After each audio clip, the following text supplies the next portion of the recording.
우리가 살아가면서 어려운 점은 각자 안경이 조금씩 다르다는 것입니다. 끼고 사는 안경이 또 좀 색도 들어가 있고 또 때로는 기스도 나 있고 깨끗하고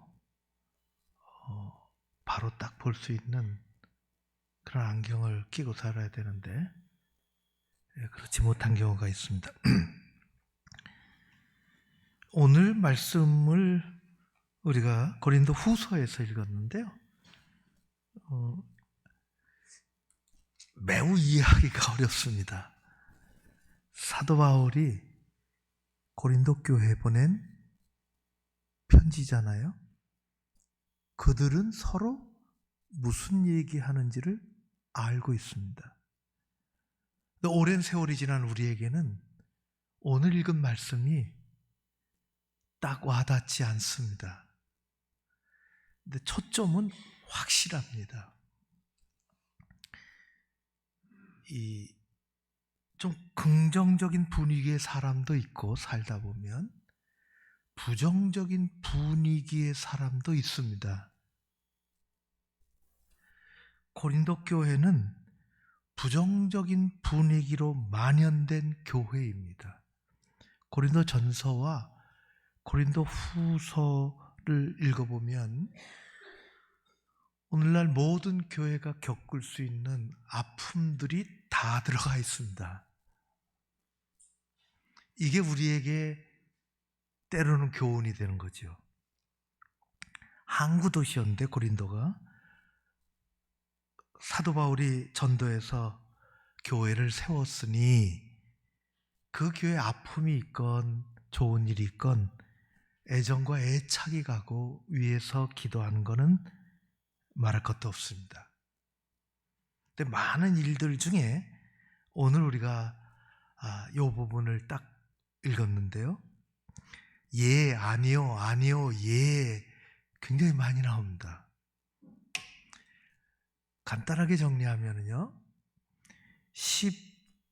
15절과 16절은 이야기의 발단입니다. 그리고 17절과 18절은 그에 대한 사도 바울의 이야기입니다. 그리고 19절, 20절, 19절, 20절, 21절, 22절은 이것을 한 사건을 통한 모두에게 주는 진리입니다. 그래서 이제 하나씩 살펴보는 사건이 어떻게 일어났느냐 굉장히 많은데요. 그 앞에 부분서부터 사실은 진행이 되는데 이런 겁니다. 사도 바울, 나는 고린도 교회, 여러분의 교회와 편지를 보낸 거죠. 편지를, 고린도 후서를 끊을래야 끊을 수 없는 관계를 가지고 있어. 어려움을 해결하고 좋은 교회가 되기를 원하고 기도하고 희망하는 사람이요. 여기 앞부분에 나옵니다. 성경 전체에 흐르는 거죠. 그런데 지금 교회에 무슨 어려움이 있었습니다. 사도 바울은 다른 데 있습니다. 그래서 사람을 보낸 거예요. 보낸 내용이 15절, 16절에 이런 내용을 보낸 것입니다. 내가 지금은 다른 곳에 전도하고 있지만 교회가 몹시 어려우니 내가 빨리 가서 여러분들을 만나본 다음에 그리고 나서 조금 좋아지면 내가 어쩔 수 없이 더 급한 일이 마게도니아에 있는데 그 마게도니아로 갔다가 다시 교회로 갈 것이요. 그리고 한동안 여러분과 같이 있다가 내가 다시 예루살렘으로 가야 하기 때문에 여러분들이 이해해주고 여러분들이 보내주면 나는 여러분들 떠나 예루살렘으로 가겠소. 그거입니다.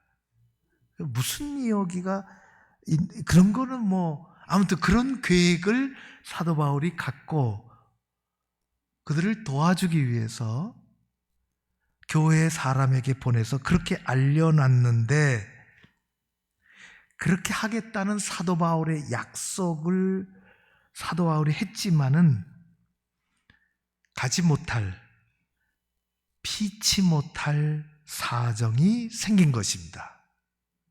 거기서부터 문제가 생겼습니다. 안경을 낀 거예요. 사람이 안경을 낀 거예요. 사도 바울이 없는 가운데 그 설명을 들어보지도 않고 부정적인 안경을 낀 사람들이 사도 바울 없는 데서 그렇게 계획한 건 잘못이야. 무책임한 일이야. 말을 퍼뜨리기 시작한 것입니다. 교회가 공기가 탁해진 것입니다. 이렇게 돼 있어요. 16절을 다시 제가 여러분 읽어보시면요, 15절, 내가 어떤 확신을 가지고 하나님 주신 생각이죠. 그리고 다시 너희에게로 먼저 이르렀다가 너희를 지나 너희에게 갔다가 마게도니아로 갔다가 다시 마게도니아에서 너희에게 가고 너희 도움을 받아서 유대 예루살렘으로 가기를 계획하였으니, 이게 지켜지지 못한 것입니다. 그러니까 없는 데서 흔들어댄 거죠. 그랬다는 약속을 못 지킨 것이죠. 그런데 사도 바울은 그곳을 설명하면서 정말 중요한 것은 17절과 18절입니다. 요게 공감이 돼야 되는 것인데요, 사람 사이에 사람이 대화를 안 하려고 그래요. 대화를 안 하려고 그래요. 논쟁을 하려고 그래요. 왜 대화를 안 할까? 속을까 봐? 아니면은 내가 쳐놓은 벽이 있는데 이 추측이 무너질까 봐? 대화를 안 해요. 사도 바울이 이렇게 편지를 보내는 것이에요. 당신들이 내 설명을 잘 듣지도 않고 한쪽에서 그런 말 하고 있냐? 그런 거예요. 내가 얼마나 교회를 위해서 기도하고 계획을 세워서 못 간 것은 사실인데, 그래서 17절과 18절이 중요합니다. 여러분 같이 읽어볼까요? 보통 우리가 같이 하는데 너무 중요해요. 같이 읽겠습니다. 이렇게 계획할 때에 어찌 경솔히 하였으리요? 혹 계획하기를 육체를 따라 계획하여 예 하면서 아니라 하는 일이 내게 있겠느냐? 하나님은 미쁘시니 우리가 너희에게 한 말은 예 하고 아니라 함이 없노라. 이해가 잘 안 되죠? 내가 이렇게 계획을 할 때에 내가 경솔히 했겠느냐? 내가 아무렇게나 막 얘기했겠느냐? 거기 내가 지키지 못한 거는 왜 못했다는 게 그 뒤에 나요. 하나님의 계획하심이 따로 있었다는 거예요. 그런데 너희들 그렇게 말하냐? 디도가 오그렁이요, 그 얘기를 듣고. 여러분 거기까지 이렇게 내가 계획한 것이 경솔한 일이냐? 경솔하다가 막 폄훼하고 공격하니까. 근데 혹 내가 계획하기를 17절에 이렇게 돼요. 육체를 따라, 성경에서 사도 바울이 쓰는 육체를 따라라는 세상의 방식대로, 그런 뜻입니다. 예수님 밖에서 하나님 상관없이 세상의 방식대로, 그런 뜻입니다. 육체를 따라라는 것은 이렇게 되어 있어요. 내가 계획하기를 육체를 따라 계획하여, 내가 세상 방식대로 막 계획해서 그런 뜻이에요. 막 얘기해서 예, 사람들 보는 앞에서 세상의 방식대로 예, 그렇게 하죠. 예, 그렇게 합시다. 마구 얘기하면서 뒤를 돌아서는 아니지, 그건 아니지. 그런 일이 내게 있겠느냐? 그런 뜻입니다. 이해가 되십니까? 내가 세상의 방식에 따라서, 세상 방식이 그러잖아요. 사람들 앞에서는 비율을 맞추려고 예 하고 뒤돌아서서는 아니지 하고. 내가 그렇게 했겠느냐? 육체를 따라 계획하여 내가 사람들 앞에서는 예 그렇게 하지, 좋지, 그냥 계획도 막 세우고 그렇게 하면서 뒤로 돌아서는 아니야, 아니지, 그냥 말해준 거야, 그냥 예라고 기분 맞춰준 거야. 내게 그런 일이 있겠느냐?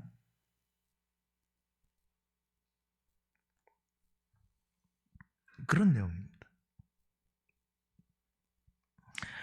이런 계획을 너에게 가고 너희가 보내주면 다시 가고 그런 계획을 세운 것이 경솔한 일이었는가? 인간적인 동기로 계획을 세워 편리할 대로 이랬다 저랬다 예하고 뒤돌아서서 아니라 하는 것인가? 육체를 따라 자기 이익을 따라 계획을 이랬다 저랬다 하는 것이 아니라, 나는 거기 18절입니다. 나는 오직 신실하신 하나님의 뜻을 따라 행했고 그것은 곧 여러분들의 유익을 구하는 일이요. 그렇게 얘기합니다.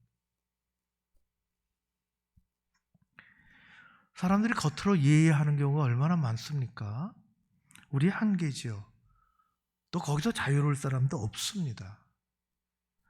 이렇게 편의대로 생각하는 것입니다.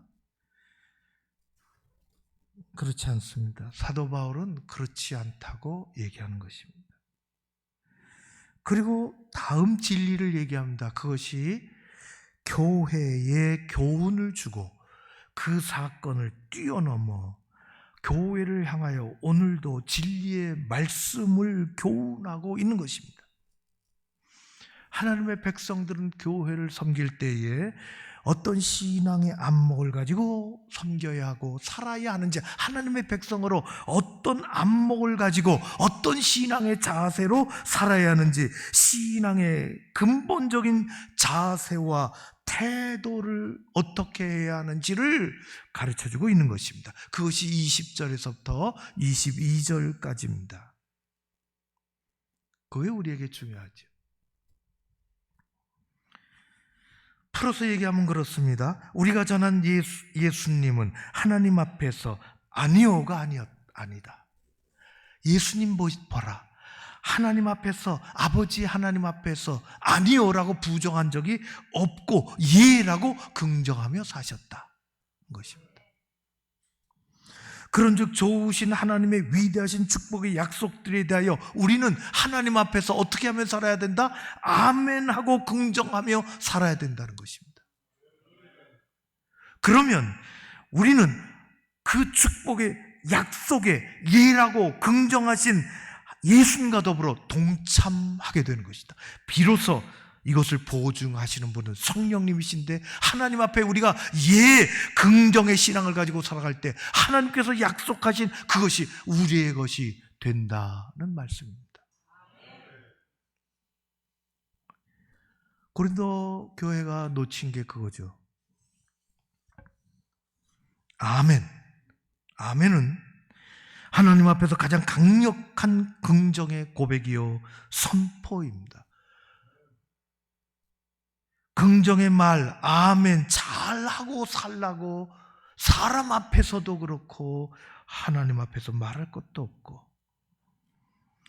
하나님 앞에서 긍정의 삶이 얼마나 필요하고 중요한지를 말씀하고 있는 것입니다. 긍정의 삶을 살고 있지 않기 때문에 하나님이 주시는 많은 것을 놓치고 잃어버리고 누리지 못하고 사는 것이 하나님이 잘못된 것이 아니라, 세상이 잘못된 것이 아니라 하나님 말씀을 그렇게 하시는데 우리가 따르지 못한 것을 이야기하고 있습니다.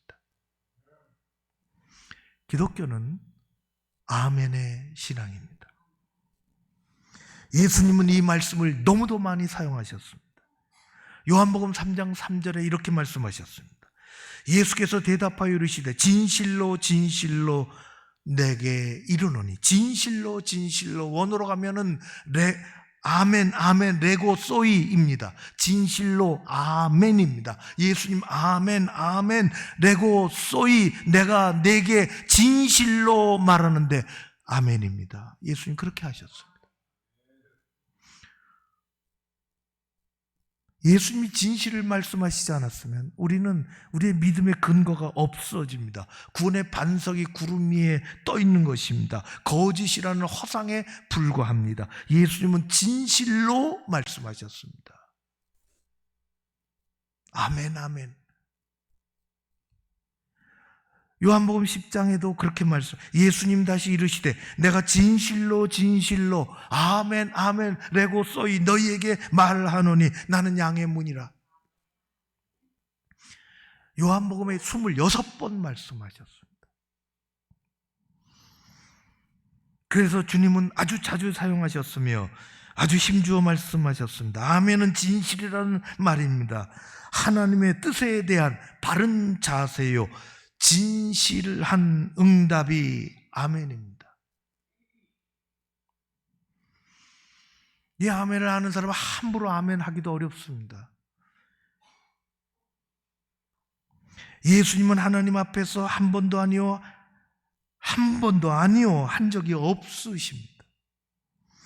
예수님이 이 세상에 오신 것은 하나님의 일의 사명을 이루기 위한 아멘이었으며, 예수님이 골고다 언덕 십자가에서 돌아가신 것도 이 사명을 완수하기 위한 최후의 아멘이었습니다.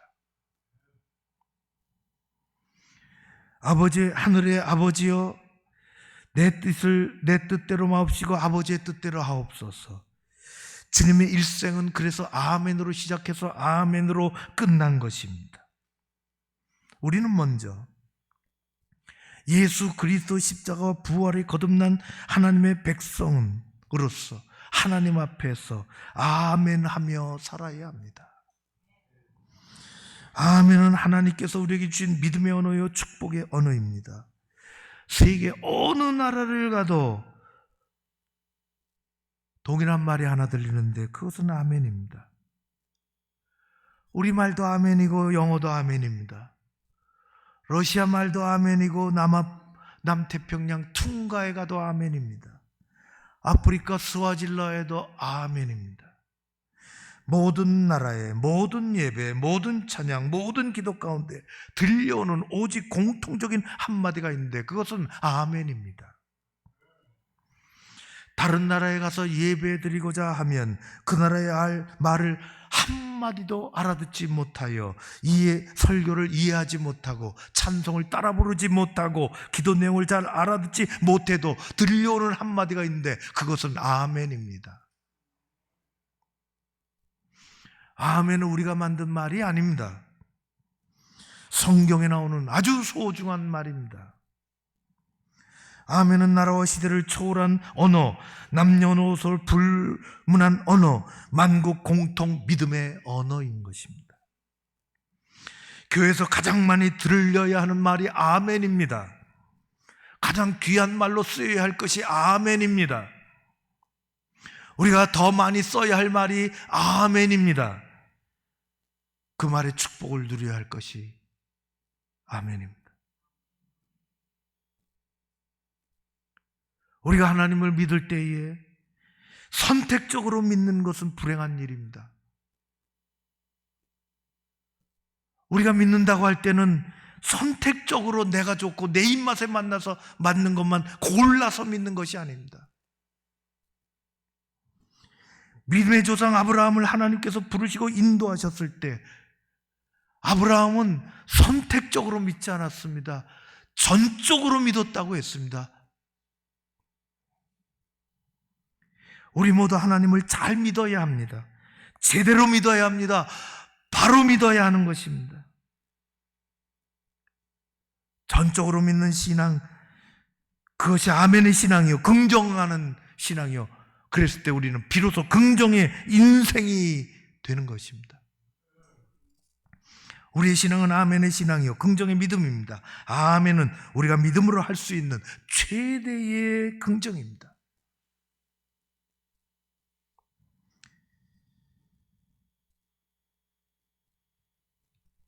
우리는 믿음으로 긍정합니다.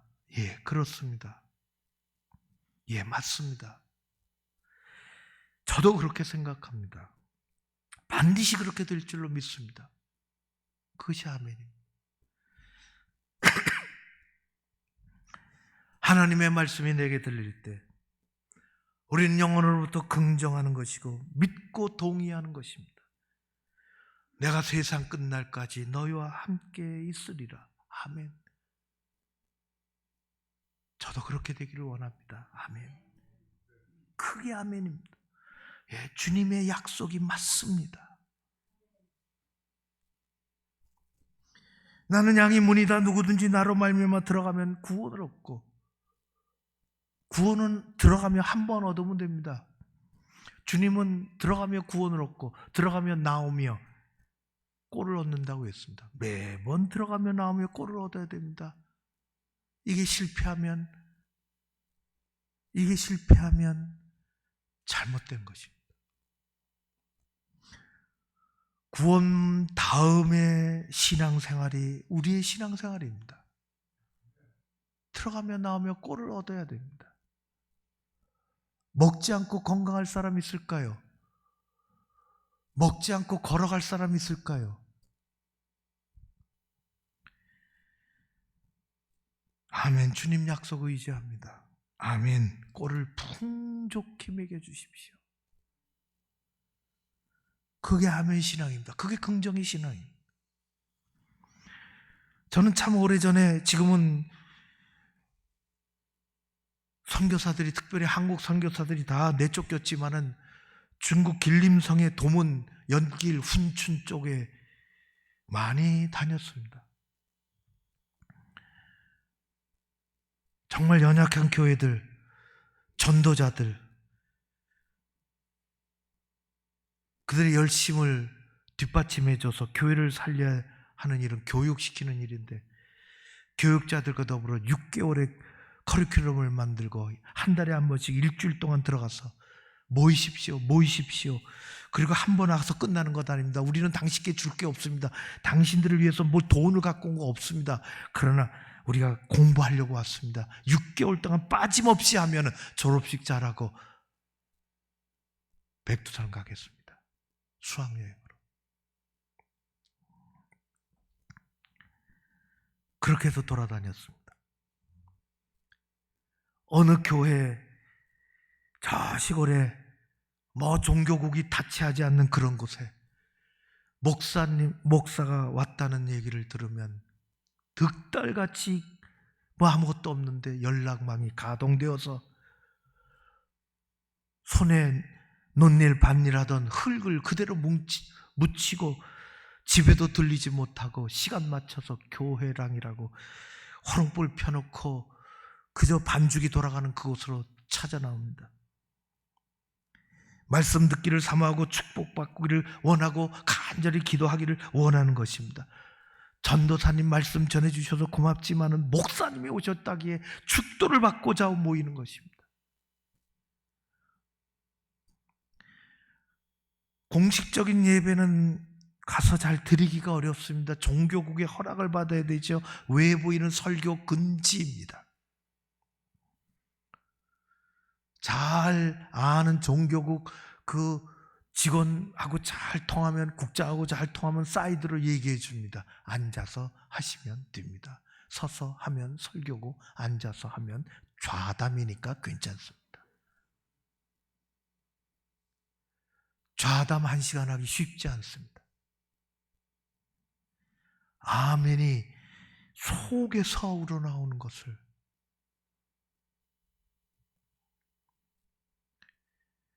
크게 하기는 어려우니까 종교국 사람이 창문에서 기다리고 듣고 있으니까. 끝나면 청년이 벌떡 일어나 종교국 사람 들으라고 얘기합니다. 오늘 교양 잘 접수했습니다.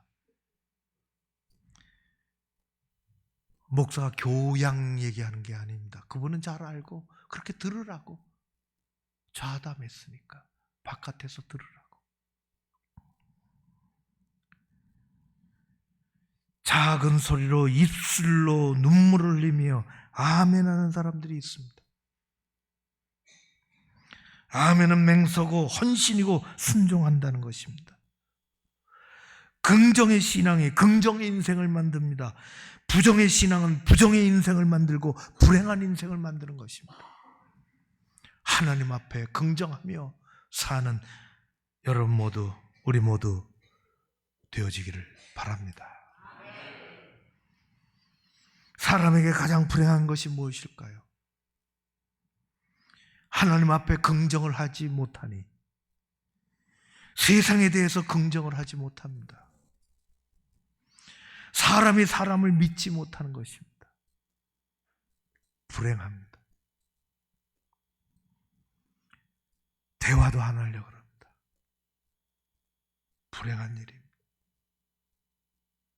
내가 만들어 세운 것이 허물어질까 두려운 것입니다.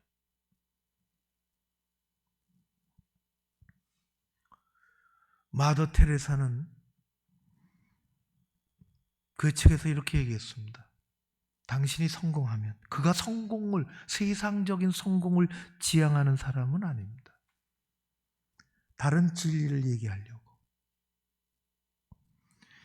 당신이 성공하면 몇 명의 가짜 친구와 몇 명의 진짜 적을 갖게 될 것입니다. 그럼에도 불구하고 성공하십시오. 왜냐하면 가만히 생각해 보면 그렇게 사람들이 그렇게 된 것은 당신과 그 사람, 다른 사람과의 문제가 아니라 당신과 하나님 사이의 일입니다. 오묘한 말씀입니다. 살아가면서 별별 사람 다 만납니다. 나라고 반듯한가? 그렇지도 않습니다. 우리는 살아가면서 별별 사람 만납니다. 우리에게 몇몇의 가짜 친구가 나타나든지 아니면 진짜 친구가 생기든지 혹은 몇 명의 진짜 적이 나타나든지 아니면 가짜 적이 생기든지. 그런데 근본적으로 그것을 따지고 보면 우리 인생길에 그런 것들이 큰 문제가 되지 않는다. 언제나 진짜와 가짜는 있었으며 어디나 친구와 적은 존재하기 때문입니다. 그런 것들은 결국 나와 하나님과의 관계 가운데 벌어지는 일입니다. 하나님을 신뢰하고 그분을 바로 믿고 주님의 인도를 받은 것, 우리 인생을 결정짓습니다. 사람이 세상에서 성공하는데 그만한 이유가 있는 것처럼 믿음의 삶을 사는데, 성공적으로 믿음의 삶을 사는데 그것이 얼마나 힘들고 또 그만한 이유가 있습니다. 속아서 산 인생, 자기 자신에게 남는 것은 남을 의심하며 산다는 불행이 남습니다.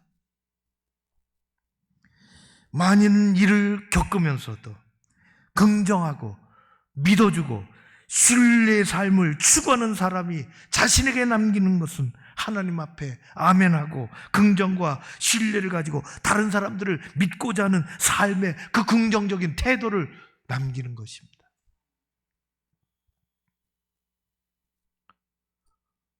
어떤 분이 길이라는 글을 썼습니다. 몸 위로 가는 길이 있고 마음이 가는 길이 따로 있다는 것입니다.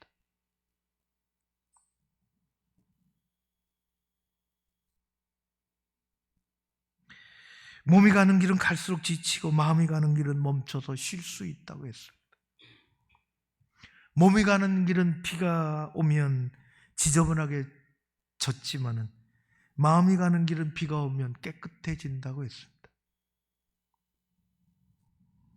몸이 가는 길은 바람이 불면 흔들리지만 마음이 가는 길은 바람이 불면 사랑한다고 했습니다. 오늘은 몸보다 마음이 먼저 가는 길을 나선다고 그는 그래서 맺습니다. 믿음은 몸에 자리 잡는 것이 아니라 마음에 자리 잡습니다. 하나님을 향한 믿음이 병들면 그 믿음이 자리 잡고 있어야 하는 마음이 병들고, 마음이 병들면 그 마음이 살아야 되는데 마음이 병들면 몸이 병들고 생활이 망가지고 사람을 믿지 못하는 것입니다. 우리는 하나님 앞에서 긍정의 사람으로 세상과 다른 사람에 대한 긍정의 태도를 가지고 살아야 하는 것입니다. 하나님 앞에서 아멘 하며 살던 사도 바울은 그의 말을 들어보지도 않고 믿지 못했던 고린도 교회 성도가 되지 말아야 합니다. 아멘은 하나님과 사람 앞에서 긍정하고 수용하는 믿음과 축복의 언어입니다. 아멘으로 하나님의 말씀을 수용하고 긍정하고 그것이 복이 되고, 그래서 세상 앞에서 바른 판단, 긍정의 안경을 끼고 사는 여러분 모두, 우리 모두 되어지기를 주의 이름으로 축원합니다. 고마우신 아버지 하나님을 찬양합니다.